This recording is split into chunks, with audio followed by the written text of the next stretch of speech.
40 বছরের বুড়ো ভিজিনহার কাছে অসহায় স্বয়ং লিওনেল মেসি বিদায় বেলায় অমরত্বের স্বাদ পেয়ে জানিয়ে গেলেন, ফুটবল সব সময় রূপকথার শেষ লেখে না। ফুটবল শুধু একটি খেলা নয়, ফুটবল হলো কখনো কখনো পরম আনন্দ আর কখনো কখনো বুক ভাঙা বেদনার এক নির্মম মহাকাব্য।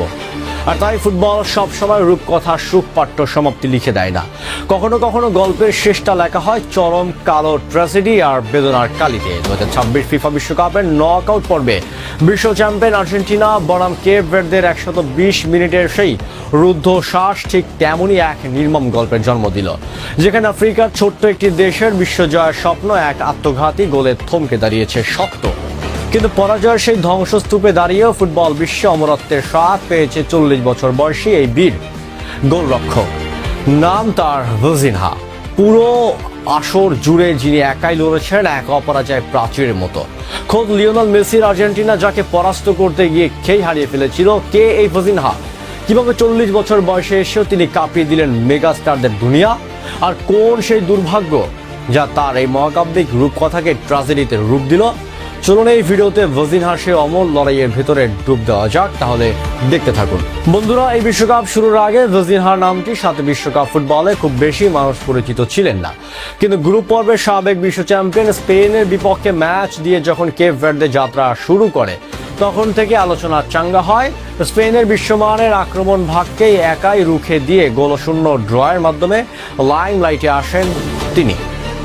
এরপর উরুগুয়ে এবং সৌদি আরবের মতো শক্তিশালী দলগুলোর বিপক্ষেও একের পর এক দুর্দান্ত অবিশ্বাস্য সেভ করে এই ছোট্ট দ্বীপ রাষ্ট্রটিকে ফুটবল ইতিহাসে প্রথমবারের মতো বিশ্বকাপের নক আউট পর্বে বা শেষ 32-এর মঞ্চে টেনে তোলেন এই অভিজ্ঞ গোলরক্ষক। বয়সটা কাগজে কলমে 40 হলেও গোলবারের নিচে তার শরীরী ভাষা, ক্ষিপ্রতা এবং রিফ্লেক্স দেখে মনে হচ্ছিল তিনি কোনো 20 বছরের টগবগে তরুণ। পুরো কেপ ভার্দে দলের বিশ্বজয়ের স্বপ্নের মূল কাণ্ডারি হয়ে উঠেছিলেন এই একলা সৈনিক। আর নক আউটের শেষ 32-এর মঞ্চে যখন প্রতিপক্ষকে হিসেবে সামনে দাঁড়ালো লিওনেল মেসির আর্জেন্টিনা, সবাই ভেবেছিল কেপ ভার্দে হয়তো খড়কুটোর মতো উড়ে যাবে। কিন্তু মাঠের লড়াই রূপ নিল এক ঐতিহাসিক দ্বৈরথে, মেসি বনাম ভিজিনহা। হ্যাঁ, ম্যাচের প্রথমার্ধে মেসির একটি গোল তিনি ঠেকাতে না পারলেও দ্বিতীয়ার্ধে থেকে যা ঘটল তা এক পরম রহস্য বিস্ময়।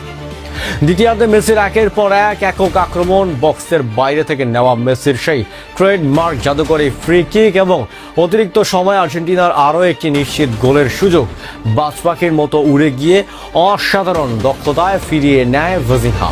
পুরো ম্যাচ জুড়ে আর্জেন্টিনার শিবিরে মোট 8টি নিশ্চিত গোল সেভ করে শেষ মুহূর্ত পর্যন্ত কেপ ভার্দের স্বপ্নকে বাঁচিয়ে রেখেছিলেন এই 40 বছর বয়সী অতিমানব। কিন্তু ফুটবল বড় নিষ্ঠুর, এটি সব সময় বীরের মাথায় মুকুট পরিয়ে বিদায় দেয় না। ম্যাচের অতিরিক্ত সময়ের 111তম মিনিট পর্যন্ত স্কোর লাইন যখন 2-2, ঠিক তখনই ঘটল সেই হৃদয় বিতরক ঘটনা। সতীর্থ ডিফেন্ডার যিনি বোর্হেসের একটি ক্লিয়ার করার চেষ্টা দুর্ভাগ্যবশত আত্মঘাতী গোলের রূপ নেয় এবং বল জড়িয়ে যায় কেপ ভার্দের নিজের জালে। ভিজিনহার সমস্ত অতি মানবীয় লড়াইকে মুহূর্তের মধ্যে স্তব্ধ করে দিয়ে 3-2 গোলে এগিয়ে যায় আর্জেন্টিনা। ভাগ্য দেবীর এমন নির্মম পরিহাসের পরও শেষ বাঁশি বাজার আগে পর্যন্ত ভিজিনহার লড়াইয়ে এতটুকু ভাটা পড়েনি। শেষ পর্যন্ত আর্জেন্টিনার জয় উদযাপন করে কোয়ার্টার ফাইনালে গেছে ঠিকই, কিন্তু মেট লাইফ স্টেডিয়ামের গ্যালারি থেকে শুরু করে বিশ্ব ফুটবলের কোটি ভক্তের মন জয় করে বিদায় নিয়েছেন এই 40 বছর বয়সী বুড়ো।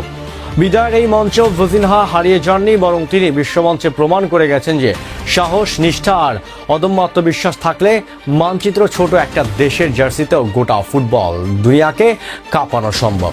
কেপ ভার্দে বিশ্বকাপের অভিযান শেষ হলেও ভিজিনহার এই গল্প ফুটবল ইতিহাসের পাতায় স্বর্ণাক্ষরে লেখা থাকবে।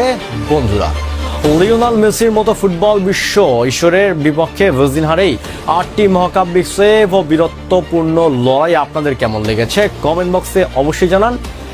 2026 ফিফা বিশ্বকাপের পরবর্তী আপডেট নিয়ে দেখা হচ্ছে খুব শীঘ্রই। চ্যানেলটি সাবস্ক্রাইব করে সাথেই থাকুন। ধন্যবাদ।